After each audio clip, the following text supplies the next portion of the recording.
Últimamente los océanos misteriosos han soltado varios tesoros perdidos. No hablamos de oro ni de perlas, sino de algo mucho más valioso. Cerca de Sicilia, buzos hallaron un naufragio de 2500 años, oculto a solo 6 metros. Es tan antiguo que los expertos ni siquiera saben bien de qué estaba hecho. Eso nos lleva a una época de intrigas políticas, conflictos, construcción naval y descubrimientos. Pero esperen, ¿los restos del barco estaban a solo 6 metros? Eso no es nada profundo. Casi cualquier buzo aficionado podría llegar hasta ahí. ¿Cómo siguió oculto 25 siglos? Bueno, el barco no estaba a la vista como utilería de película. Con el tiempo, las tormentas y las corrientes lo enterraron bajo capas de arena y roca, hasta hacerlo parecer otro bulto más del fondo marino. Se descubrió gracias a tecnología de escaneo de alto nivel. Los investigadores jugaron una especie de escondidas high-tech usando sonar para detectar líneas rectas y patrones que la arena había ocultado por siglos. El barco data del siglo V o VI a.C. En ese entonces, Sicilia no era solo la isla del volcán más alto de Europa. El Etna era uno de los lugares más importantes del mundo antiguo. Entonces, el Mediterráneo era la autopista del mundo y Sicilia la caseta. Los griegos llegaron del este y fundaron colonias en la costa. Los cartagineses avanzaron desde el oeste, desde el norte de África. Siracusa ganó poder, mientras Cartago apoyaba a sus ciudades rivales. Eso provocó muchos enfrentamientos, alianzas e incluso batallas navales, porque controlar Sicilia era controlar las rutas comerciales. En aquel tiempo, el comercio lo era todo: aceite de oliva, vino, cerámica fina y metales. Griegos y cartagineses compitieron durante unos 350 años. El misterio del barco hundido crece. ¿Era de guerra, mercante o algo distinto? No sabemos quién lo construyó ni qué cargaba. Los arqueólogos ni siquiera están seguros de qué madera usaron. Así de frágil y deteriorado está. Lo que sí saben es que el casco se hizo con una técnica rarísima de casco primero. Normalmente se arma el esqueleto y luego van las tablas. Este no. Los constructores unieron primero las tablas borde con borde, como un enorme rompecabezas de madera, y después agregaron las cuadernas de soporte. Ese método se usó muy poco tiempo en la construcción naval griega, así que el pecio siciliano ofrece una mirada rarísima a esa experimentación naval y quizá también a su origen. Pero eso no es todo. También hallaron varias anclas cerca. 2 eran anclas de hierro con forma de T invertida, probablemente del siglo VII después de Cristo, más de 1000 años posteriores al hundimiento. Así que aún queda mucho por descubrir. Este barco no fue pura suerte. Forma parte de algo llamado Proyecto Caucana. Es una investigación de largo plazo sobre el pasado submarino de Sicilia, en marcha desde 2017. Podría ser el mayor hallazgo hasta ahora. Pero el equipo vuelve cada año y descubre cosas nuevas e importantes. Aún así hay más. Otros 3 hallazgos recientes valen la pena. Primero, vayamos al oeste, cruzando el Mediterráneo hasta España, donde ocurrió una historia casi idéntica. Frente a la costa de Murcia, los arqueólogos sacaron algo increíble. Un barco fenicio de 2600 años llamado Mazarrón II. Unos buzos lo vieron desde los años 90, pero en vez de levantarlo de inmediato, el equipo decidió dejarlo en su lugar. Suelen dejarlos donde están si siguen estables y protegidos. Mejor dejar estable un pecio antiguo que romperlo al moverlo. Y funcionó hasta el año pasado, cuando la arena empezó a moverse y dejó el pecio expuesto a las olas, las corrientes y el deterioro. Entonces los arqueólogos lo levantaron con mucho cuidado, tabla por tabla, como si destaparan un esqueleto de dinosaurio para luego armarlo otra vez. Pero aquí viene lo importante. A diferencia de muchos pecios antiguos, ya hechos pedazos, Mazarrón II se conserva de proa a popa. Sus constructores fenicios eran marineros y comerciantes legendarios. Mucho antes de Roma, ellos recorrían el Mediterráneo llevando cedro desde el Líbano. También comerciaban vidrio, vino, aceite de oliva y su producto más caro, el tinte púrpura. Era tan costoso que solo los ricos podían conseguirlo. Quizá fueron de los primeros en navegar con la estrella polar y cruzar aguas que otros temían. Ahora saltemos a África, frente a Kenia. Ahí quizá hallaron un naufragio ligado a Vasco da Gama, uno de los grandes exploradores. Este navegante portugués en 1498 se convirtió en el primer europeo en llegar a la India por mar. Ese viaje abrió la ruta directa del comercio de especias entre Europa y Asia y volvió rico y poderoso a Portugal. El barco en cuestión sería el São Jorge, parte del famoso último viaje de Vasco da Gama. Los registros dicen que se hundió frente a Kenia durante una tormenta, y el pecio hallado bajo los arrecifes parece ser de la época correcta. Si se confirma, sería uno de solo 8 barcos portugueses de esa época aún en el Índico. Es como encontrar un capítulo perdido de un libro sobre la era de las exploraciones. A diferencia del naufragio español, este no se ha sacado del agua. Sigue ahí. En vez de levantarlo, quieren hacerlo museo para buzos. Suena genial. De eso nace un hobby. Si creen que estos hallazgos solo son para arqueólogos, se equivocan. El siguiente no tuvo sonares avanzados ni equipo enorme. Lo hicieron un papá y su hija de 5 años durante una simple salida de pesca en Wisconsin. Lo que encontraron podría ser el George L. Newman, una goleta de madera perdida desde 1871. Ese año, encalló entre el humo del incendio de Peshtigo en Wisconsin. Fue el incendio forestal más mortal de la historia, pero ese mismo día ardió Chicago, y por eso casi no se cuenta. Durante más de 150 años, todos creyeron perdido al Newman. Luego, la arena reveló sus restos en las aguas someras del lago Michigan. Quizá no guarde secretos náuticos, pero sí otra cápsula del tiempo de la historia de Estados Unidos. Para cerrar, ¿cuál fue el naufragio más antiguo descubierto? En los años 70, unos buzos que exploraban cerca de la isla griega de Dokos toparon con lo que resultó ser el naufragio conocido más antiguo del mundo. Por desgracia, el barco en sí no sobrevivió. La madera, casco y cuerdas incluidos, desapareció hace mucho. Pero sí quedó la carga. El fondo marino estaba lleno de cientos de vasijas de barro, jarrones y otras piezas de cerámica, todas de entre el 2700 y el 2200 a.C. Esa época se conoce como el Ádico Temprano, cuando las pirámides de Egipto todavía estaban en construcción. Junto con la cerámica, los arqueólogos hallaron anclas de piedra y piedras de molino, de las primeras pruebas de comercio marítimo humano. Aunque el pecio de Dokos no conserva tablas ni mástiles, muestra algo mayor. Navegábamos y comerciábamos por mar mucho antes de lo creído. No es un tesoro al estilo pirata, pero para la historia no tiene precio. Al final, el océano es básicamente una enorme bodega de la historia humana. A diferencia de lo enterrado, un barco hundido siempre trae una tragedia detrás. Cuentan cómo vivía, comerciaba y viajaba la gente. Y lo mejor es que, con los robots submarinos y los escáneres de hoy, podemos explorar el océano como los buzos solos jamás podrían. Allá abajo podría haber flotas olvidadas, cada una con la historia de su civilización. Allá por 1912, la prensa británica no paraba de repetir una afirmación audaz. Los primeros humanos aparecieron en Gran Bretaña, no en África. Parecía que la historia se había reescrito y todos se la creyeron. Las multitudes vitorearon, los científicos alzaron sus copas y el pueblito de Piltdown, en Sussex, se volvió el centro de atención por lo que se celebró como el mayor descubrimiento evolutivo de la historia.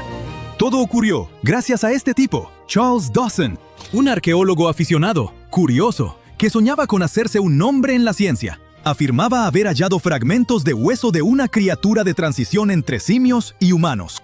Dawson se unió a Arthur Smith Woodward, un respetado geólogo del Museo de Historia Natural, y juntos armaron fragmentos de cráneos, dientes e incluso herramientas primitivas. Presentaron su hallazgo, el hombre de Piltdown, ante la Sociedad Geológica, y durante décadas todos lo creyeron. Los libros de texto reescribieron la evolución humana a partir de eso, y generaciones enteras lo memorizaron como verdad absoluta.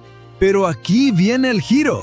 En 1949 apareció tecnología nueva para fechar con precisión los objetos, y las cuentas no salían. Las pruebas mostraron que el cráneo tenía apenas unos 50,000 años, no cientos de miles. Luego vino un golpe todavía mayor. El cráneo y la mandíbula ni siquiera pertenecían a la misma especie. Alguien había combinado un cráneo humano con la mandíbula de un simio, probablemente de un orangután. Y peor aún, limaron los dientes para que se vieran más humanos y tiñeron los huesos para que hicieran juego con la grava del lugar. Un fósil a lo Frankenstein y su autor lograron engañar al mundo entero, haciéndole creer que habían hallado una pieza perdida del rompecabezas humano. Así que Dawson pasó a la historia de la ciencia, pero seguramente no como esperaba. Y no fue el único. Unos lo hicieron por dinero, otros por fama. A finales del siglo XIX, en París, los museos coleccionaban tesoros antiguos como si fueran estampas, cuando apareció en el mercado una deslumbrante tiara de oro que supuestamente perteneció a un rey escita, Sitefern. El Louvre la tenía que tener. Era impresionante, detallada, majestuosa, digna de un soberano. El museo pagó una fortuna y la exhibió como obra maestra de la artesanía antigua. Luego llegó el golpe. Unos años después, un orfebre emprendedor de Odessa leyó sobre el glorioso hallazgo del Louvre y soltó la carcajada. Reconoció la tiara porque la había hecho con sus propias manos. Era una pieza moderna, un encargo que creó para comerciantes locales, solo que nunca le dijeron que planeaban hacerla pasar por tesoro antiguo. El Louvre quedó humillado. De nuevo, el mundo entero creyó una mentira bonita, y el orfebre que dejó en ridículo al museo terminó famoso en el mundo del arte. La tiara todavía ostenta el récord Guinness al mayor fraude de orfebrería de todos los tiempos. Otra historia de una farsa científica bien planeada nos lleva al tranquilo pueblo de Cardiff, en Nueva York, un par de décadas antes de lo del Louvre. En 1869, unos obreros que cavaban un pozo toparon con algo duro y enorme. Desenterraron lo que parecía un hombre petrificado de unos 3 metros de altura, acostado bajo tierra. La gente llegó de kilómetros a la redonda para verlo. Predicadores lo llamaron prueba de los gigantes bíblicos del Génesis. Los científicos debatían si era fosilizado o divino. En pocos días, el gigante de Cardiff se volvió una sensación. La gente pagaba buen dinero por verlo, 50 centavos por boleto, que en ese entonces era mucho. Después se supo que un hombre llamado George Hall talló al misterioso gigante en yeso, tras discutir con un reverendo metodista. Hall solo quería demostrar lo fácil que es engañar a la gente, sobre todo a los creyentes religiosos. Él no lo era, así que enterró al gigante falso, y le salió demasiado bien. Incluso después de que los expertos destaparon el fraude, a los visitantes no les importó. Siguieron yendo porque querían creer. Con el tiempo, el gigante cambió de dueño varias veces. Hoy puedes verlo en el Fenimore Farm and Country Village Museum en Cooperstown, Nueva York. Y hablando de museos, quizá hayas visto calaveras de cristal que brillan bajo la luz, presentadas como artefactos sagrados de templos mesoamericanos. Sí, como esa calavera de una película de Indiana Jones, con supuestos poderes aztecas o hasta energía extraterrestre. Pues los museos exhibían esas calaveras con orgullo, hasta que científicos del Museo Británico y del Smithsonian decidieron mirarlas más de cerca, y lo que encontraron rompió el mito. Descubrieron que estaban hechas con herramientas rotatorias y abrasivos modernos que los talladores antiguos no tenían. En otras palabras, alguien en el siglo XIX o XX las fabricó con maquinaria moderna y engañó al mundo. No eran mensajes de deidades ni de criaturas avanzadas del espacio, solo pisapapeles muy elegantes que hicieron creer a muchos en supuestos superpoderes antiguos. Vámonos varias décadas más cerca del presente. ¿Te late? En los años 60, la Universidad de Yale presentó lo que parecía un hallazgo capaz de reescribir la historia mundial. Un mapa del siglo XV que mostraba Norteamérica con la etiqueta Vinland. Eso significaba que los vikingos habían trazado mapas de América mucho antes de Colón. Los titulares fueron sensacionales. La idea era romántica. Exploradores cruzando mares helados un siglo antes de que Europa supiera que América existía. Pero algo no cuadraba. El pergamino era en general medieval, pero la tinta no. Décadas de pruebas revelaron que contenía dióxido de titanio, un pigmento inventado en el siglo XX. En 2021, Yale lo confirmó. El mapa de Vinland era una falsificación moderna, dibujado sobre pergamino viejo para que pareciera antiguo. No era prueba del genio vikingo, sino de la astucia humana por un lado y de lo fáciles que somos de convencer por el otro.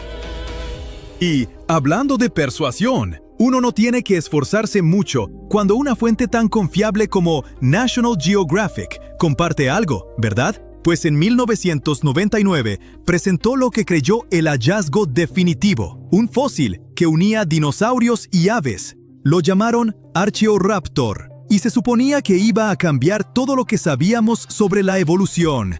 El fósil venía de China, y a primera vista era perfecto. Cola de dinosaurio, alas de ave, y huesos que parecían contar la historia de cómo evolucionó el vuelo. Pero pronto los paleontólogos empezaron a murmurar. Los huesos no encajaban del todo. Las tomografías computarizadas revelaron la fea verdad. Estaba literalmente pegado, con partes de especies distintas. Una cola de dinosaurio de un fósil, un cuerpo de ave de otro. Alguien lo armó al estilo Frankenstein para fabricar un espécimen más valioso. La vergüenza pegó duro, sobre todo para National Geographic, que había construido toda una historia alrededor de un falso en el que al mundo le gustó creer. Y si crees que las farsas científicas son cosa del pasado, gracias a la alta tecnología del siglo XX, aquí va la sorpresa. En 2020, el Museo de la Biblia en Washington, D.C. hizo una confesión impactante. Los 16 fragmentos de su preciada colección de rollos del Mar Muerto eran falsificaciones modernas. Habían gastado millones adquiriendo lo que creían, textos sagrados de 2000 años, solo para enterarse de que eran cuero antiguo, pintado con tinta moderna. La falsificación estaba tan lograda que al principio engañó incluso a los expertos. Pero, tras pruebas forenses detalladas, quedó claro que las reliquias eran cualquier cosa menos sagradas. No solo era dinero, también era fe. Miles de visitantes se habían parado frente a esas vitrinas, sintiendo asombro, reverencia y conexión, solo para descubrir que todo era un montaje construido sobre mentiras. Y por último, es momento de una de las farsas más inquietantes de todas. En 2000, apareció en Pakistán una momia que decía ser una princesa persa de 26 años, hija de Jerjes. La hallaron en un sarcófago dorado, envuelta en telas doradas. Su rostro estaba inquietantemente bien conservado. Los arqueólogos quedaron atónitos, pero algo en ella no cuadraba. Tomografías, análisis lingüístico y datación por radiocarbono revelaron la verdad aterradora. La momia no era antigua en absoluto, era una mujer moderna, y alguien probablemente le quitó la vida y luego la momificó para venderla como reliquia falsa. ¡Híjole! La historia pasó de emocionante a trágica de la noche a la mañana y rompió muchos corazones. Lo que se suponía sería un milagro real, resultó ser un crimen humano y otra mentira más. Todas estas historias tienen algo en común: la esperanza. La gente quiere creer, quiere tocar el pasado, encontrar pruebas que la conecten con algo más grande. Ya sean científicos buscando el eslabón perdido, museos que quieren fama, o creyentes que buscan señales de fe, todos anhelamos el asombro. La historia está llena de embusteros, y a veces, las mejores historias nacen de los engaños que nos hicieron caer a todos. En lo profundo de los acantilados rojos de Petra, los arqueólogos encontraron una tumba oculta. Dentro había 12 esqueletos. Permanecieron intactos por más de 2000 años, y eso es algo realmente extraño. La mayoría de las tumbas en Petra han sido saqueadas. Entonces, ¿qué hace especial este hallazgo? Vamos a descubrirlo. Esta es la antigua ciudad de Petra. Sus enormes acantilados de arenisca son difíciles de olvidar. No es de extrañar que sea una de las nuevas 7 maravillas del mundo. Los edificios aquí están tallados directamente en la roca, y eso ya hace que el lugar parezca irreal. Pero Petra también ha sido una estrella en el mundo de la arqueología desde hace mucho tiempo. 1. Petra apareció en la película Indiana Jones y la Última Cruzada. Algunas escenas se filmaron justo frente al famoso edificio llamado Al-Kazné, o El Tesoro.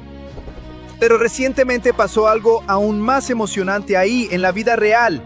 Un equipo de televisión del programa Expedition Unknown llegó a Petra para filmar una nueva investigación. Y mientras estaban ahí, los arqueólogos hicieron un descubrimiento enorme. Encontraron 12 esqueletos humanos y varios objetos antiguos. Todos estaban enterrados bajo el suelo frente al tesoro, ocultos ahí por unos 2000 años. Los arqueólogos no empezaron a excavar de inmediato. Primero usaron una herramienta especial llamada radar de penetración terrestre, algo así como rayos X para el suelo. En lugar de adivinar dónde excavar, la máquina escanea bajo tierra y muestra formas que podrían ser tumbas o espacios vacíos.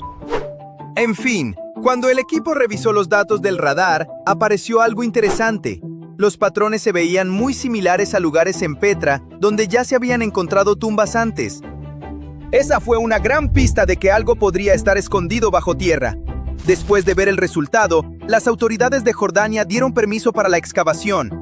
Fue entonces cuando el equipo finalmente empezó a excavar bajo el famoso sitio, y así fue como descubrieron los esqueletos y artefactos antiguos.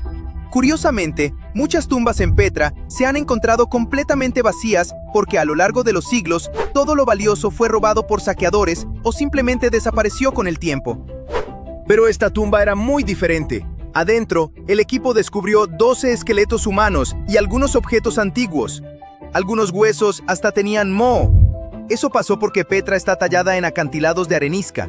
La arenisca es bastante porosa, lo que significa que puede absorber agua como una esponja gigante.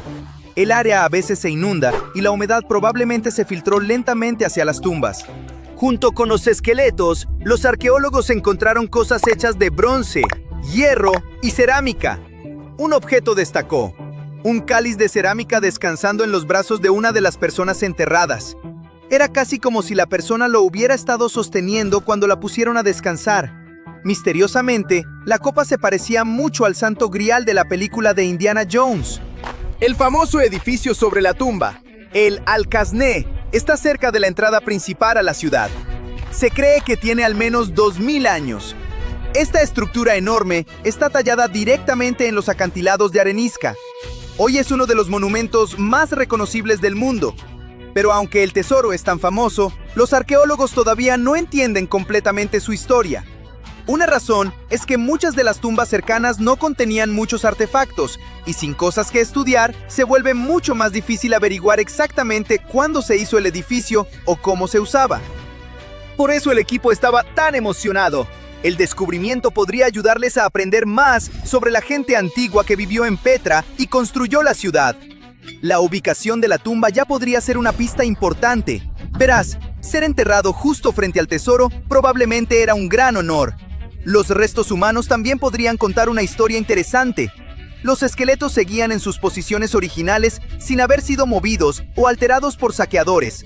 Por eso los científicos pueden estudiarlos con mucho más cuidado para aprender cosas como ¿qué edad tenían estas personas? ¿Cómo vivían? ¿O si estaban sanos? También podemos aprender más sobre el lugar que esa gente llamaba hogar, la antigua ciudad de Petra. Fue construida hace más de 2000 años por los nabateos.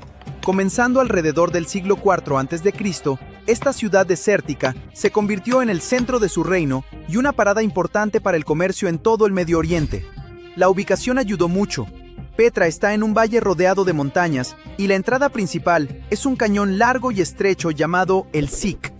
Como el camino es tan angosto, la ciudad era fácil de defender y difícil de atacar para los enemigos. Gracias a estos factores, la ciudad creció rápidamente. En su apogeo, unas 30.000 personas pudieron haber vivido ahí, pero la ciudad está en un cañón desértico seco. El agua natural es algo limitada ahí. Entonces, ¿cómo vivió tanta gente en Petra? La respuesta es ingeniería inteligente. Los nabateos construyeron un sistema de agua que era increíblemente avanzado para su época. No dependían de una fuente de agua. Era toda una red tallada directamente en la roca. Cortaron canales, tuberías y tanques de almacenamiento en los acantilados. Esto les ayudó a guiar el agua de manantiales cercanos hacia la ciudad. Era como un sistema de plomería antiguo construido completamente de piedra. Mejor aún, el agua no fluía directo a la ciudad. Primero pasaba por cuencas especiales de sedimentación, donde la tierra y arena podían hundirse al fondo. Después, el agua se almacenaba en grandes reservorios rodeados de gruesos muros de piedra, lo que ayudaba a mantener el agua más fresca en el calor del desierto.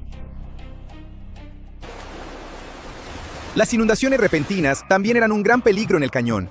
Cuando caía lluvia fuerte en las montañas circundantes, el agua muchas veces bajaba corriendo por los valles estrechos. Para lidiar con eso, los nabateos construyeron presas y canales que redirigían el agua de inundación hacia reservorios de almacenamiento. Otra cosa intrigante sobre Petra es la ubicación de sus edificios principales. En 2013, investigadores encontraron que varios monumentos importantes se alineaban con el Sol durante momentos clave del año, como los solsticios y equinoccios. Los científicos ahora creen que los edificios pudieron funcionar como calendarios gigantes, ayudando a la gente a rastrear las estaciones en un paisaje desértico. Las señales naturales del tiempo pueden ser difíciles de notar ahí. Otro misterio de Petra son 3 bloques masivos de piedra. Los bloques Jin datan de alrededor del siglo II a.C. y son algunas de las primeras grandes tumbas construidas en Petra. 2 de ellas tienen cámaras funerarias adentro y la tercera hasta tiene una tumba encima, como un pequeño ataúd en la azotea. Nadie sabe exactamente por qué fueron construidas. La mayoría de expertos dicen que eran tumbas, pero algunos piensan que pudieron haber sido talladas para honrar deidades o usadas en rituales. Pero por más grandiosa que fuera Petra, las cosas empezaron a cambiar en el 106 después de Cristo. Fue cuando el poderoso Imperio Romano tomó control de la ciudad y la hizo parte de su territorio. El comercio no se detuvo completamente, pero la ciudad lentamente perdió algo de su importancia. Después, un gran terremoto en el 551 después de Cristo causó daños serios al área. Pudo haber sido el golpe final para una ciudad que ya estaba en declive. Con el tiempo, Petra fue eventualmente abandonada y se conoció como la ciudad perdida. Pero hay otro apodo que la gente usa mucho más seguido: la ciudad rosa. El nombre viene del color de los acantilados alrededor de Petra. Las rocas de arenisca tienen un color rosa rojizo, especialmente cuando el sol está bajo en el cielo. Lo que los turistas ven hoy es solo una pequeña parte de Petra. Algunos estiman que los arqueólogos solo han excavado como el 15% de la ciudad. Los visitantes pasan por el estrecho Sik, se asombran con el tesoro de 40 metros de altura, caminan por calles llenas de tumbas y suben más de 800 escalones para llegar al monasterio Al-Deir. Pero eso es como ver la punta de un iceberg. El resto sigue enterrado. Petra sigue sorprendiéndonos. En 2016, investigadores usaron imágenes satelitales para encontrar un monumento enorme antes desconocido. La plataforma es masiva, como de 56 por 49 metros, y tiene columnas en un lado. Fragmentos de cerámica sugieren que tiene más de 2150 años. Así que básicamente, aún después de siglos de exploración, Petra sigue llena de secretos. Solo están esperando ser descubiertos. Hace 360 años, un enorme barco británico, el London, explotó en un estuario del Támesis. La tragedia cobró más de 300 vidas, incluyendo a los marineros y a sus seres queridos. Nadie sabe exactamente qué condujo a este desastre, pero los científicos finalmente están cerca de la verdad. Unos buzos encontraron accidentalmente un cañón de bronce bien conservado del barco. Este cañón, que estuvo enterrado en limo y arcilla durante siglos, podría tener todas las respuestas. El London fue un barco de servicio construido para la Armada de la Mancomunidad de Inglaterra. Partió en su primer viaje en junio de 1656. El barco desempeñó un papel crucial en la historia británica al formar parte de un convoy que fue a los Países Bajos en 1660 para recoger a Carlos II y restaurarlo en el trono. 5 años después, en marzo de 1665, estaba viajando de Chatham a Hope. Desde allí, el almirante John Lawson se suponía que debía llevarlo al mar, pero justo antes de llegar a la boya del Nowhere, la pólvora explotó repentinamente en el barco. Unas 25 personas que estaban en la cabina de popa y el camarote sobrevivieron, pero más de 300 se ahogaron. El barco se partió en 2 pedazos. Henry Bennett, el conde de Arlington, difundió rumores de que todo ocurrió por culpa de la pólvora barata y de baja calidad que había en el barco. Cuando los expertos de ese tiempo inspeccionaron el naufragio, concluyeron que los cañones todavía podían ser rescatados, pero el barco en sí era una pérdida total. Más tarde, cuando se recuperaron algunos de ellos en 1679, hubo un escándalo debido a que intentaron usarlos para saldar una deuda no relacionada. En 2005, los buzos redescubrieron el London. Para protegerlo, las autoridades portuarias incluso tuvieron que mover la ruta de navegación, y un equipo de arqueólogos comenzó a trabajar explorándolo. Este naufragio es importante porque nos ofrece conocimientos reales sobre la historia naval inglesa. La visibilidad en el estuario del Támesis puede ser terrible. A veces ni siquiera puedes ver 50 centímetros delante de ti. Trabajar en el sitio también es muy difícil porque está en un entorno de mareas complicadas y en una vía marítima muy transitada, donde enormes barcos de carga pasan constantemente. Así que cuando de repente apareció un cañón clavado en el barro, significaba que las condiciones tenían que ser absolutamente perfectas. Los expertos creen que el hallazgo es de la era de la Commonwealth, fundido entre 1656 y 1657 y tiene un tamaño mediano de unos 2,5 metros de largo. Formaba parte de un conjunto especial hecho específicamente para el London y se colocó en la cubierta inferior del barco. Cada cureña de cañón del London era única, ya que todos sus cañones provenían de diferentes países y periodos de la historia naval. Los cañones grandes eran muy raros y extremadamente caros de fabricar, ya que requerían toneladas de bronce o hierro y debían ser fundidos individualmente. Por eso, la Marina a menudo tomaba cañones de barcos rivales capturados, viejos naufragios o buques retirados del servicio. El nuevo hallazgo es una de las pistas que podrían ayudar a los científicos a resolver el misterio de la tragedia de Londres. Hasta ahora también han encontrado zapatos de cuero, piezas de instrumentos, herramientas de madera, cuerda y una brújula. Para ellos, todos estos artefactos son como piezas de un rompecabezas. Aún no tienen suficiente evidencia para estar seguros, pero parece que tanto la pipa como las velas podrían haber sido fuentes de llamas que desencadenaron una explosión mayor. Algunos trabajadores hicieron otro hallazgo asombroso en una cantera inundada en el sureste de Inglaterra, a unos 100 kilómetros al sureste de Londres. Tropezaron con los restos de un barco raro de la época isabelina, a cientos de metros de la costa más cercana. Encontrar un barco de finales del siglo XVI es un gran acontecimiento porque muy pocos navíos de esa época han sobrevivido. Y estudiarlo podría ayudar a los científicos a responder algunas grandes preguntas sobre una era importante de la historia, cuando Inglaterra se estaba convirtiendo en un actor principal en el comercio europeo. Hoy en día, el sitio de la cantera se encuentra a unos 300 metros del mar, pero en el siglo XVI era parte de la costa. Los arqueólogos piensan que el barco se hundió en un cabo rocoso o alguien lo dejó allí cuando estaba demasiado dañado para seguir navegando. Aún no lo han identificado, pero estudiaron más de 100 piezas de su casco de madera, leyeron los anillos de los árboles y descubrieron que fue construido con robles ingleses talados entre 1558 y 1580. En esa época, el norte de Europa estaba cambiando del antiguo método clinker, donde las tablas se superponían como escamas de pescado, al estilo Carvel del Mediterráneo, en el que las tablas eran lisas y se unían entre sí, clavadas a un bastidor interno. La madera vieja se suele pudrir rápidamente cuando está expuesta al aire o al agua. Pero si está enterrada bajo una capa gruesa de lodo o limo sin oxígeno, puede sobrevivir durante siglos, y eso es exactamente lo que ocurrió aquí. El equipo está utilizando escáneres láser y fotografía digital para documentar todo sobre el naufragio. Una vez que terminen su investigación, planean volver a enterrar las maderas bajo el limo en el lago de la cantera, para que el barco pueda permanecer allí seguro por muchos siglos más. En Noruega, un equipo de arqueólogos encontró un barco en un lugar aún más inesperado. En un campo llano. Hay una colina llamada Montículo Yell. En realidad es un enorme monumento funerario que los mismos vikingos construyeron. El agricultor, que es dueño del campo, quería cavar algunas zanjas de drenaje, pero primero necesitaba que los expertos revisaran si había algo importante bajo tierra. Los arqueólogos utilizaron un georradar de alta resolución, acoplado a un vehículo similar a un tractor. Al escanear el campo, descubrieron que estaba lleno de montículos funerarios. Al menos 8 nuevos que nadie había encontrado antes, y debajo de uno de los montículos, el radar captó el contorno de un barco. En la época de los vikingos, los barcos eran extremadamente valiosos, por lo que solo los enterraban con personas muy importantes. Los científicos solo han encontrado 3 entierros de barcos en toda Noruega, y este es el primero nuevo en años.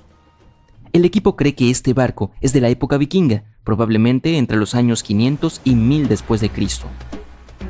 Y como el túmulo funerario que lo cubría se aplanó con el tiempo, el barco ahora está a solo medio metro debajo del suelo, muy cerca de la superficie. Mide cerca de 20 metros de largo y el radar mostró que partes como la quilla y las tablas del suelo están preservadas.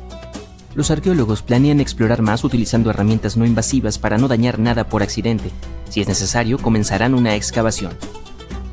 Muy lejos de Noruega, en el desierto de Namibia, un minero en busca de gemas encontró accidentalmente un naufragio legendario de casi 500 años de antigüedad.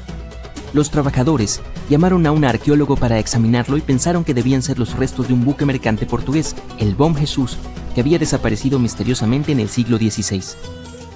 El Bom Jesus había partido de Lisboa cargado de tesoros con destino a India, pero en algún lugar del extremo sur de África, una tormenta brutal lo arrojó contra la costa de Namibia. El barco se estrelló contra las rocas, se desintegró y desapareció bajo las olas. Cuando los arqueólogos exploraron el naufragio, encontraron partes del barco esparcidas por la costa y enterradas bajo una gruesa capa de arena, lo que en realidad salvó a los restos de pudrirse. Incluso descubrieron tesoros, más de 40 toneladas de carga que se habían derramado del cofre del capitán bajo el agua cuando se rompió el casco. Había cañones, espadas, telas, herramientas que los marineros usaban para navegar guiándose por las estrellas y lo más importante de todo, 1845 lingotes de cobre, piezas sólidas de metal que pesaban en total entre 16 y 17 toneladas. Los científicos pudieron incluso leer las antiguas marcas comerciales estampadas en los lingotes y revelaron así que fueron hechos por una rica compañía comercial alemana. Y luego estaba el gran premio, más de 2.000 toneladas de oro y plata de todo el mundo: Portugal, Venecia, Francia y los estados moros, además de 105 colmillos gigantes de elefante que pesaban cerca de 2 toneladas. Los colmillos probablemente iban camino a convertirse en artículos de lujo como joyas y finas tallas. Pruebas de ADN mostraron más tarde que el marfil provenía de elefantes del bosque y la sabana del oeste de África. Sin embargo, no encontraron muchos huesos, lo que significa que la tripulación o bien logró escapar o se perdió para siempre en el mar. El 5 de diciembre de 1952, una neblina nauseabunda de color amarillo-gris envolvió Londres, cobrándose 12.000 vidas. Esto no era simplemente niebla. Apestaba a huevos podridos y se extendió por más de 48 kilómetros de ancho. Los autobuses se detuvieron, los aviones permanecieron en tierra y las ambulancias quedaron atrapadas. Durante 5 días la ciudad desapareció en la pestilencia y el lodo, con calles resbaladizas por un limo negro. Quienes se atrevían a salir tropezaban a ciegas, se manchaban sus rostros mientras las aves chocaban contra los edificios. Con visibilidad nula, los ladrones hicieron de las suyas y hasta los espectáculos en interiores fueron cancelados. La gran niebla envió a más de 100.000 personas a los hospitales, lo que dejó una herencia sombría de muerte y decadencia. Las causas de esta tragedia se remontan a tiempos antiguos. Algo llamado niebla de sopa de guisantes se convirtió en uno de los símbolos de Londres en el siglo XIX. Pero la naturaleza no fue la culpable de este fenómeno, sino que fue causada por las personas que quemaban carbón para calentar sus hogares y operar fábricas. De hecho, el aire de Londres comenzó a llenarse de humo ya en el siglo XIII, cuando la gente empezó a usar carbón de manera generalizada. La situación empeoró a medida que la ciudad crecía. Para el siglo XVII, las personas ya se quejaban del aire sucio. El rey Jacobo I intentó evitar tanta quema de carbón con nuevas leyes, pero realmente nada cambió. A medida que surgieron más fábricas durante la Revolución Industrial a finales del siglo XVIII, el problema se salió de control. El aire estaba lleno de diminutas partículas a las que se adhería el agua, lo que formaba nubes oscuras y pesadas. Esta mezcla de humo y niebla se volvió tan intensa que la gente la llamó smog. Sí, esta palabra fue inventada en Londres a principios del siglo XX. A veces, el smog se volvía tan denso que podía durar toda una semana y hacía que las personas se enfermaran. Algunos incluso fallecieron por su causa. Aunque el smog era perjudicial, la gente no quería dejar de usar carbón porque les daba trabajo y mantenía sus hogares cálidos, por lo que el problema persistió. Para el siglo XX, las densas nieblas finalmente comenzaron a ocurrir con menos frecuencia, porque las fábricas empezaron a trasladarse fuera de la ciudad. Pero en ese día de diciembre de 1952, un anticiclón apareció sobre Londres.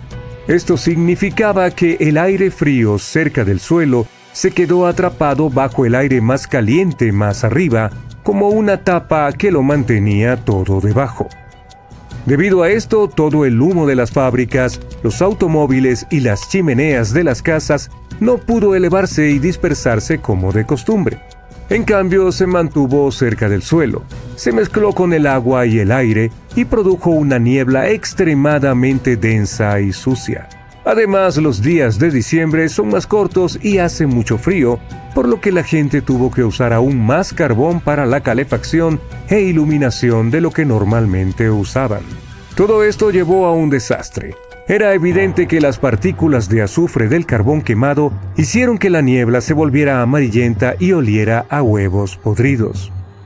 Pero los científicos no lograban entender por qué ni cómo estas partículas se convertían en ácido sulfúrico.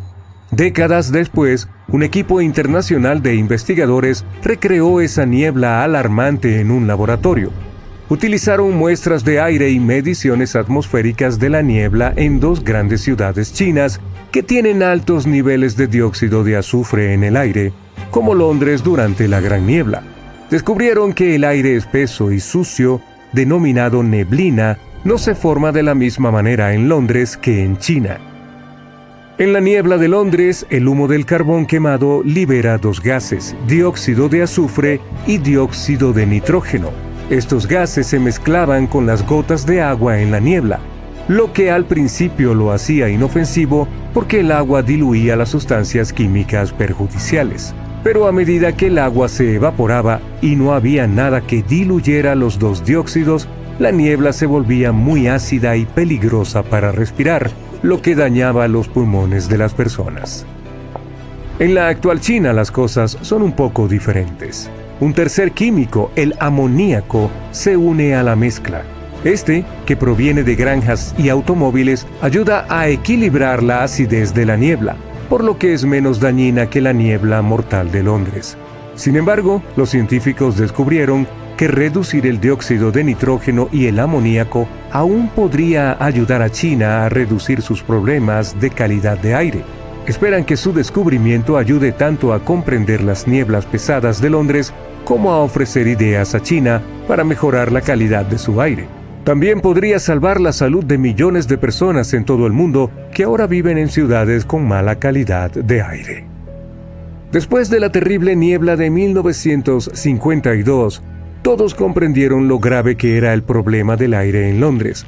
4 años después, las autoridades británicas crearon una ley llamada Ley del Aire Limpio para evitar que algo así volviera a ocurrir. Esta les prohibía a las personas quemar combustible que producían humo, como el carbón en sus hogares o en hornos de fábrica en algunas partes de la ciudad. Para ayudar a la gente a adaptarse, las autoridades les dieron dinero para que pudieran cambiar a opciones de calefacción más limpias, como el petróleo, gas natural o electricidad. Estas modificaciones tardaron tiempo en marcar una gran diferencia y, tristemente, otro smog peligroso ocurrió en 1972. Pero la ley de aire limpio fue un paso muy importante para proteger el medio ambiente y la salud de las personas. Casi un siglo antes de la Gran Niebla de 1858, otro evento maloliente ocurrió en Londres: el Gran Hedor. En ese entonces la gente no tenía baños adecuados ni alcantarillado, y todos los residuos de las casas y fábricas iban directamente al río Támesis. Cuando el clima se puso extremadamente caluroso en julio y agosto, el nivel del agua en el río bajó, y montones de residuos, a veces de 1,80 m, aparecían en las orillas fangosas. El olor era tan terrible que incluso la reina Victoria y el príncipe Alberto tuvieron que cancelar su paseo en barco por el río.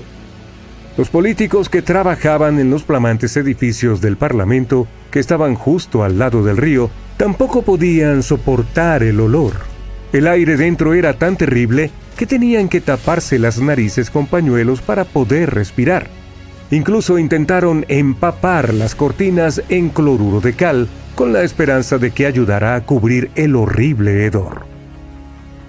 Muchos londinenses creían que el aire malo llamado miasma causaba cosas horribles como el cólera, que ya se había cobrado la vida de muchas personas.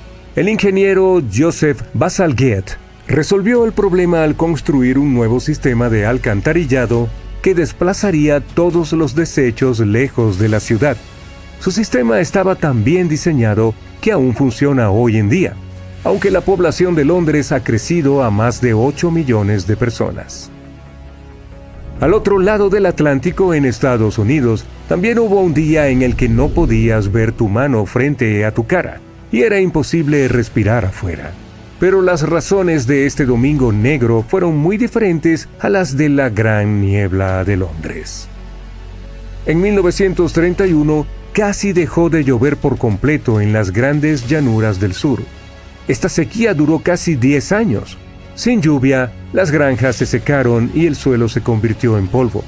Los fuertes vientos levantaron esta tierra seca en el aire y crearon enormes tormentas de polvo. Estas, llamadas tormentas negras, dificultaban la respiración y la visión. La gente intentaba protegerse poniéndose vaselina en la nariz, usando mascarillas y sellando sus hogares, pero el polvo seguía enfermando a muchos de ellos. En 1934 las cosas empeoraron aún más. Fue el año más seco en más de 1000 años. Las temperaturas superaron los 100 grados durante semanas y la tierra se volvió aún más árida. El 14 de abril de 1935, después de meses de un clima terrible, el cielo finalmente se veía despejado y apenas había viento, lo cual era raro para esta zona. La gente salió expectante con la esperanza de que lo peor ya hubiera pasado.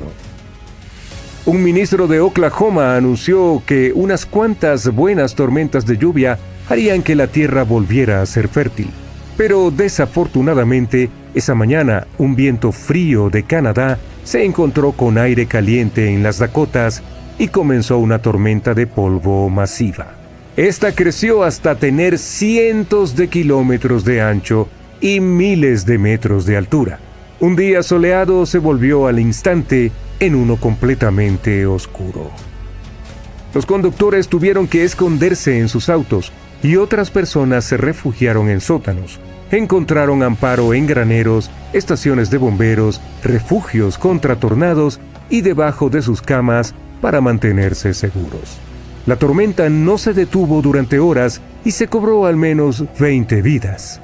Muchas personas no podían dejar de toser y un hombre quedó ciego. La tormenta fue tan fuerte que arrastró 300,000 toneladas de tierra a través del país y hasta llegó a la costa este. Hay un tramo de agua que incluso los exploradores más experimentados temen. No importa en qué temporada elijas cruzarlo, corres el riesgo de encontrarte cara a cara con olas que pueden alcanzar la altura del letrero de Hollywood. Estoy hablando del pasaje de Drake, la vía marítima que conecta el Océano Pacífico con el Atlántico, extendiéndose desde el Cabo de Hornos en el extremo sur de Sudamérica hasta las Islas Shetland del Sur en la Antártida. Es tan ancho como la distancia de Londres a Berlín y puede tardar hasta 48 horas en cruzarse. Algunos marineros comparan llegar al otro lado con ir a la luna, así de desafiante es. Incluso el hombre que lo descubrió, Sir Francis Drake, nunca navegó por estas aguas porque le parecían demasiado peligrosas y optó por un paso más tranquilo aunque más largo, el Estrecho de Magallanes. El pasaje cobró la vida de alrededor de 20,000 marineros y más de 800 barcos. Los turistas que desean ver la Antártida cruzan el pasaje de Drake con regularidad, aunque todavía se considera la travesía oceánica más aterradora del mundo. La península antártica a donde van los viajeros en realidad no forma parte de la Antártida misma. Se extiende y apunta hacia Sudamérica como dos dedos casi tocándose. El agua se aprieta entre estas dos masas de tierra y genera fuertes corrientes oceánicas. El paso es parte de la corriente circumpolar antártica, la mayor corriente oceánica del mundo. El agua fluye a través del pasaje a una velocidad de entre 95 y 150 millones de metros cúbicos por segundo, lo que la hace muy turbulenta. Además, hay vientos que usualmente soplan de oeste a este y son muy fuertes entre los 40 y 60 grados de latitud. Por eso esas zonas son llamadas los 40 rugientes, 50 furiosos y 60 aulladores. La tierra desacelera los vientos, razón por la cual las tormentas que llegan a Irlanda y al Reino Unido se debilitan al moverse hacia el este. Pero la latitud de Drake es el único lugar donde los vientos pueden soplar alrededor de la Tierra sin ser detenidos por la Tierra, por lo que siguen acelerándose. Estos fuertes vientos se convierten en enormes olas que pueden golpear los barcos con mucha fuerza, normalmente de alrededor de 4 o 5 metros de altura. Son mucho más altas que las olas del Atlántico. El pasaje de Drake también tiene montañas submarinas que no puedes ver. La enorme corriente se abre paso por este estrecho pasaje y provoca que las olas choquen contra estas montañas bajo el agua. Estas olas internas crean remolinos que traen agua fría desde el fondo del océano, así que no solo es agitado en la superficie, el agua es salvaje hasta el fondo. El primer marinero que logró navegar alrededor del Cabo de Hornos y a través del pasaje de Drake fue un holandés, Wilhelm Schouten, en 1616. Pero el intento más famoso de cruzarlo fue llevado a cabo por Sir Ernest Henry Shackleton en su barco llamado Endurance. Él y 27 de sus hombres partieron desde Georgia del Sur con el objetivo de llegar a la bahía de Bassel en la Antártida. Pero las cosas no salieron como planeaba. El 19 de enero de 1915, su barco se quedó atascado en el hielo y en octubre comenzó a hundirse.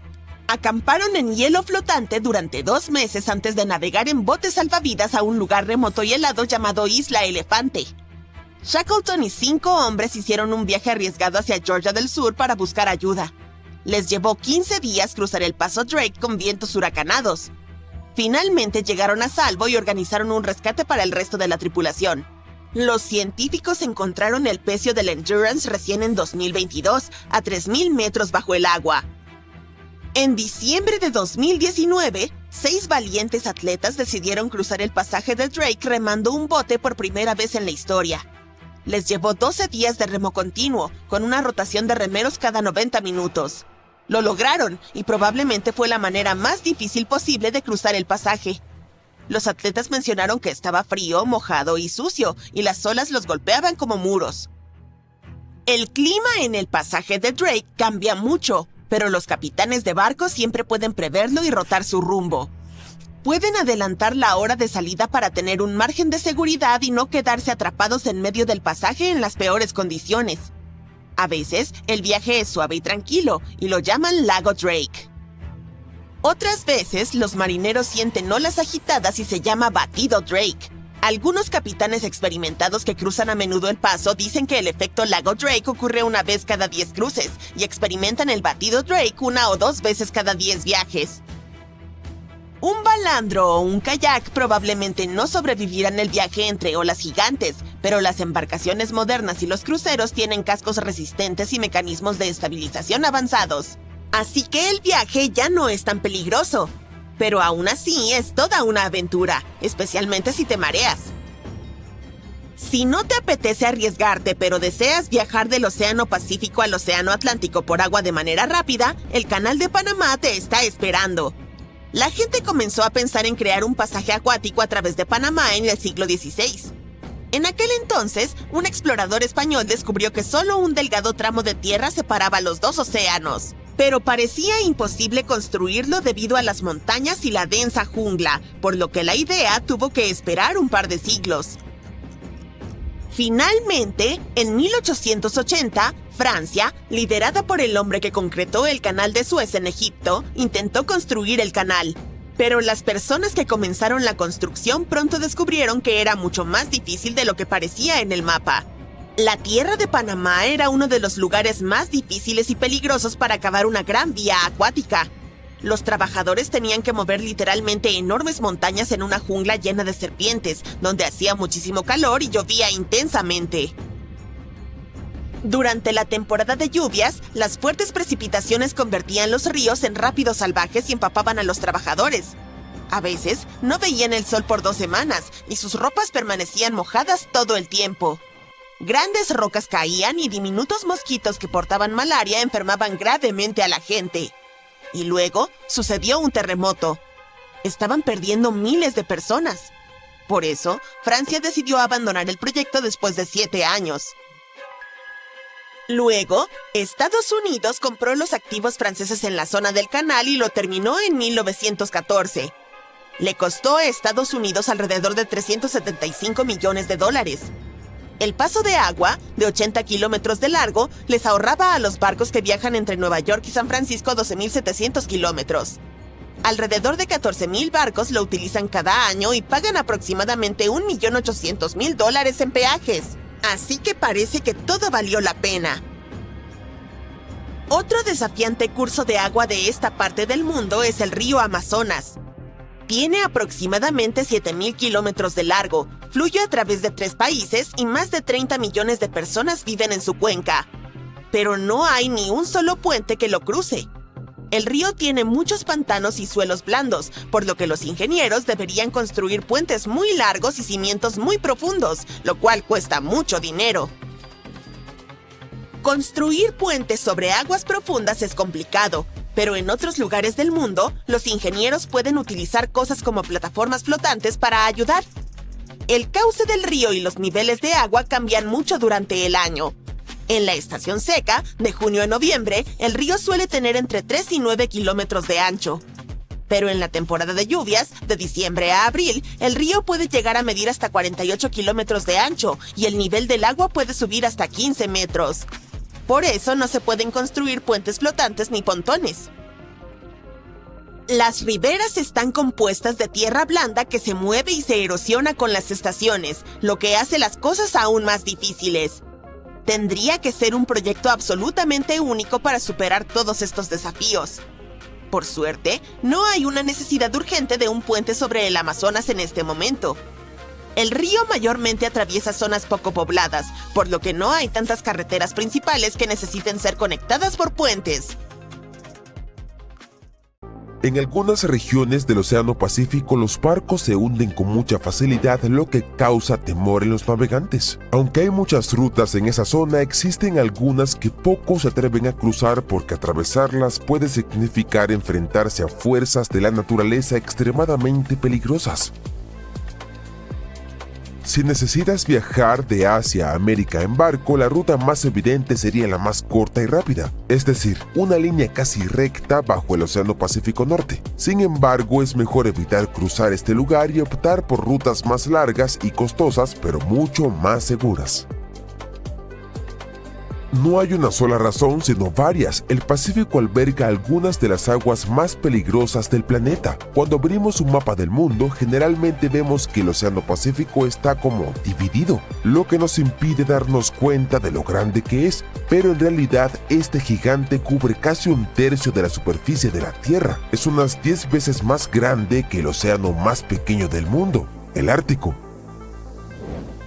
En otras palabras, al cruzarlo, las probabilidades de quedar aislado de cualquier masa terrestre son muy altas, y en casos de emergencias, fallas mecánicas o tormentas, la ayuda podría tardar días o incluso semanas en llegar. Esto aumenta significativamente el riesgo de accidentes graves, la posibilidad de pérdida de carga y, en casos más graves, algo aún peor. Analicémoslo. Un viaje en barco desde Santos, Brasil, hasta la ciudad del Cabo, Sudáfrica, cubre un poco más de 5.500 kilómetros. Para ir de Callao, Perú, a Shanghái, China, debes viajar alrededor de 16.000 kilómetros. Otro problema importante que impide a los navegantes cruzar el Pacífico son los sistemas de tormentas, cuyo nombre ya indica lo que contienen: tormentas impredecibles y por lo tanto peligrosas. Además, cerca del Ecuador hay una cadena de vientos llamados alisios que influyen directamente en el clima de la región tropical y suelen provocar lluvia. Los vientos alisios son vientos fuertes y constantes que actúan como un remolino que gira sin detenerse, y aunque son muy importantes para la naturaleza ya que distribuyen la humedad a través de los bosques e incluso influyen en la formación de desiertos, presentan un problema. Su intensidad varía según la estación. En invierno, por ejemplo, pueden ser mucho más fuertes y dado que estos vientos son responsables de mover las aguas oceánicas, también forman potentes corrientes marinas que podrán hacer el viaje mucho más peligroso. En 2015, los investigadores encontraron una serie de vientos alisios invernales extremadamente fuertes que provocaron una serie de olas cortas pero intensas en el Océano Pacífico. Observaron que esas olas comenzaron a golpear el barco con fuerza constante y repetidamente. Como resultado, la estructura del casco se torció y se deformó por completo, y al final confirmaron lo que ya sabían. Esas olas causadas por los vientos alisios invernales podrían ser una verdadera amenaza para las embarcaciones. Por cierto, ¿recuerdas que la ayuda en medio del Pacífico puede tardar bastante en llegar?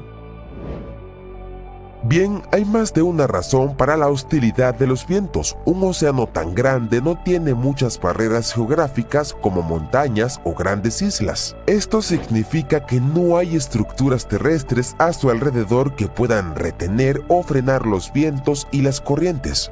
Así que los vientos alisios y las corrientes oceánicas tienen completa libertad para ganar fuerza y velocidad. Esto explica por qué el Pacífico es escenario de poderosas tormentas y olas gigantes. Esto es diferente, por ejemplo, del Atlántico Norte, donde América del Norte, Europa y África ayudan a contener y redirigir los sistemas atmosféricos y marítimos.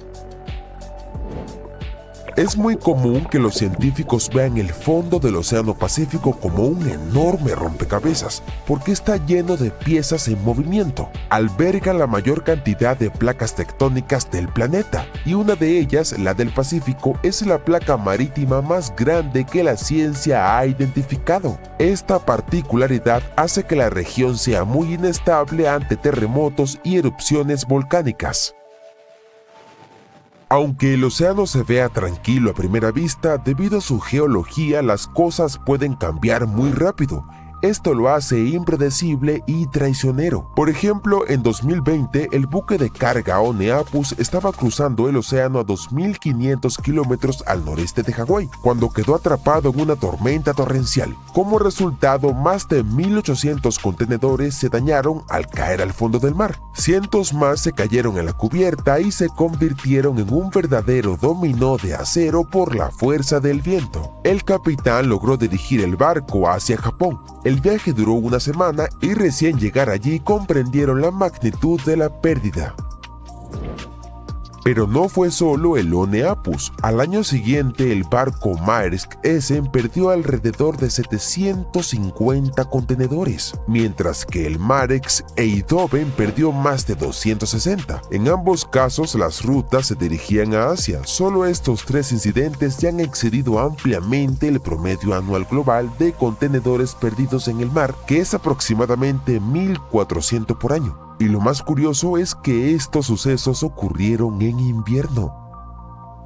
Hablando de invierno, fue en el invierno del 2020 cuando el Pacífico hizo historia. Los científicos registraron una ola de 18 metros de altura en el océano, lo cual equivale a la altura de un edificio de 5 o 6 pisos. En general, una ola se considera gigante o extrema cuando tiene más del doble de altura que las otras a su alrededor. Sin embargo, esta fue casi 3 veces más grande que el resto. Es importante recordar que, a pesar de ser raras y aterradoras, estas olas no son un tsunami, ya que son provocadas por el viento. Los tsunamis, en cambio, suelen ocurrir después de terremotos, submarinos o erupciones volcánicas. Otro gran monstruo del Pacífico son los tifones, y la temporada de tifones de 2024 lo confirmó. Uno de los acontecimientos destacados fue el huracán Christy. No tocó la corteza, lo que significa que no causó daños directos, pero no podemos subestimarlo. Christy alcanzó la categoría 5 en la escala de Saffir-Simpson, que es el nivel máximo. Un huracán de este grado se considera catastrófico, por lo que no es de extrañar que fuera lo suficientemente potente como para generar olas enormes y corrientes de resaca tan peligrosas. Además de esto, también estuvo el supertifón Yagi, que impactó el continente asiático con tanta fuerza que ganó la reputación de ser el más poderoso en los últimos 70 años. Al llegar a Vietnam, causó alrededor de $1.600 millones en daños, destruyó infraestructuras en varias ciudades y dejó un rastro de víctimas por donde pasó.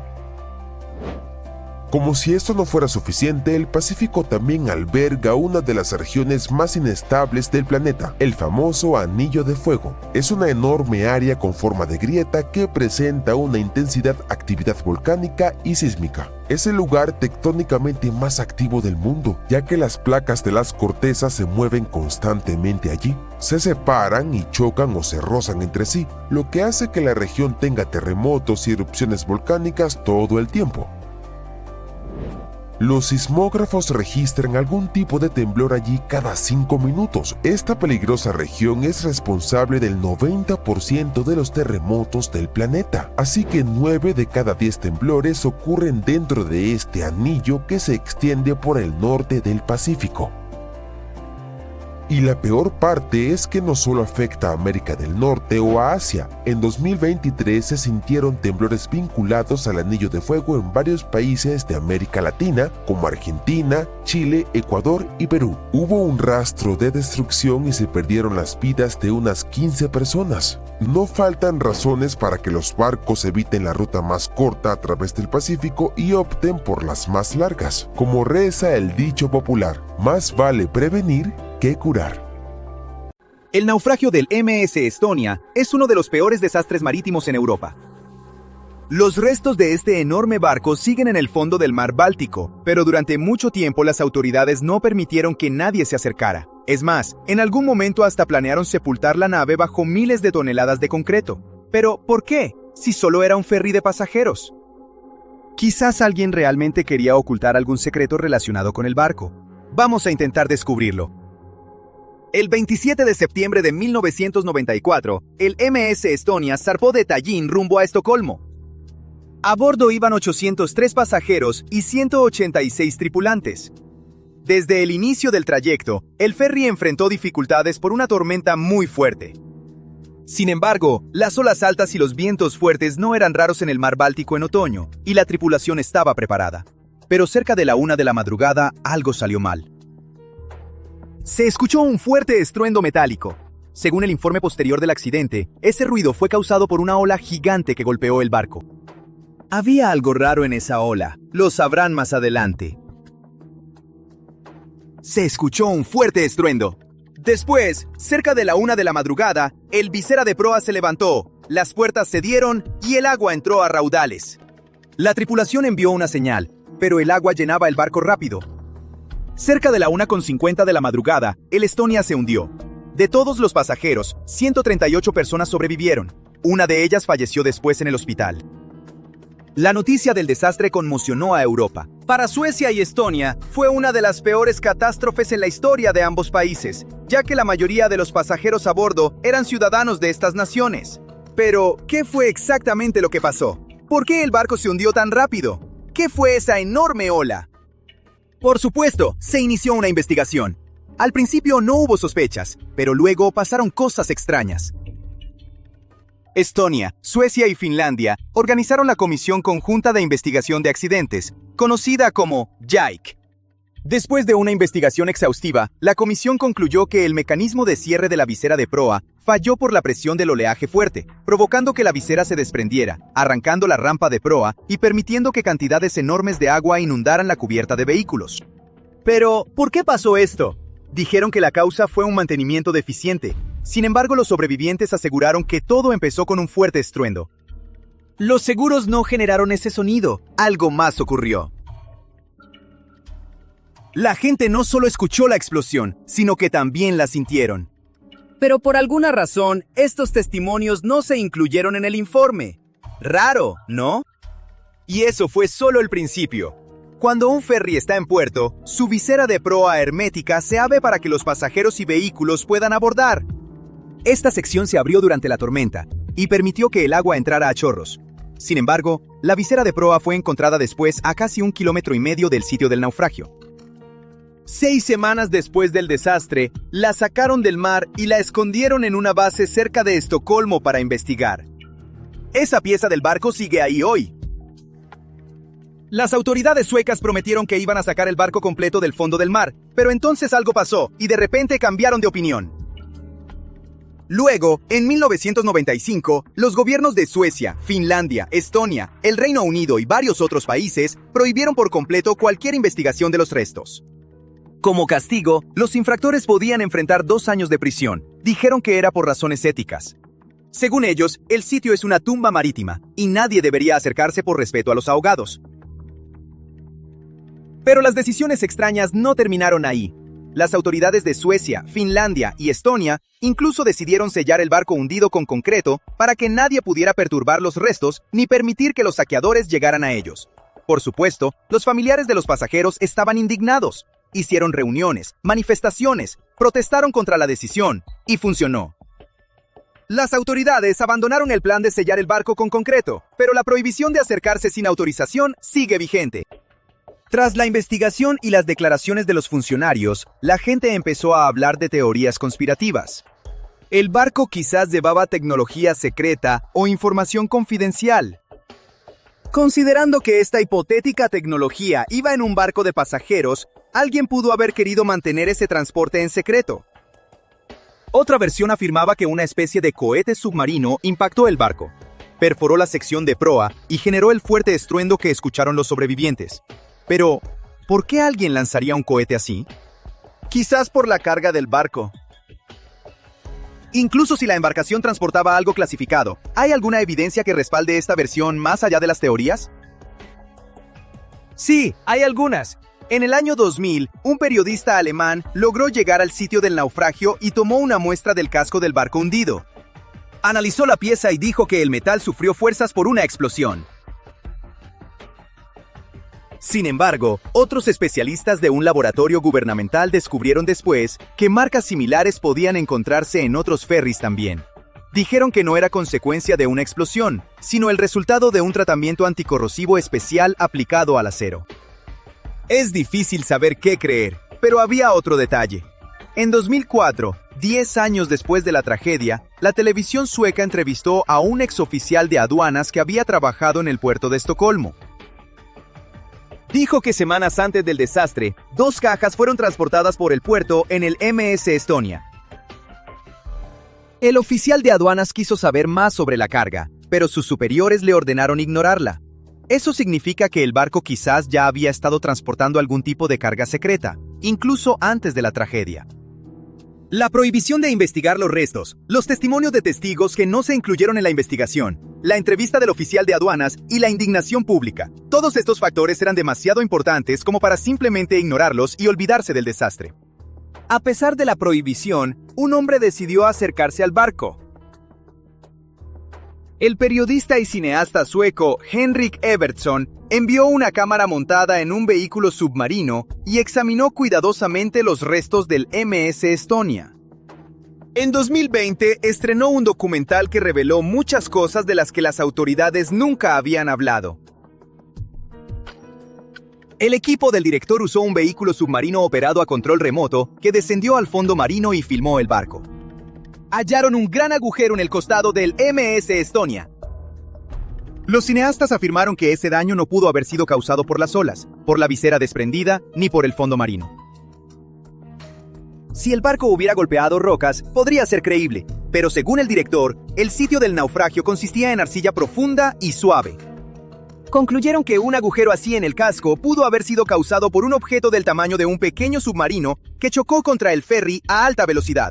Por supuesto, las autoridades no podían ignorar esta película. Admitieron que era necesario realizar una nueva investigación. Durante 2021 y 2022, las autoridades de Estonia, Finlandia y Suecia organizaron varias inmersiones al sitio del naufragio. Usaron cámaras especiales, escáneres láser en 3 dimensiones y otro equipo avanzado. Luego, un informe preliminar en 23. Declararon que no había señales de colisión entre el barco y otro objeto, ni evidencia de alguna explosión en la sección de proa. También se reportó que la embarcación no estaba en condiciones de navegar al momento de su última salida debido a defectos técnicos. Henrik Evertsson fue arrestado por explorar ilegalmente el naufragio, pero no recibió prisión. En cambio, se le ordenó pagar multas. En 2023 se estrenó un documental televisivo sobre el trabajo de Evertsson. La película afirmaba que Henrik quiso convencer a la audiencia de que un objeto desconocido había chocado contra el barco, y usó materiales gráficos que engañaron a los espectadores. Tal vez no lo hizo. Tal vez las autoridades tenían razón. O tal vez las teorías conspirativas alrededor del barco también son ciertas. Hasta el día de hoy, nadie sabe exactamente qué le pasó al MS Estonia en aquel fatídico día.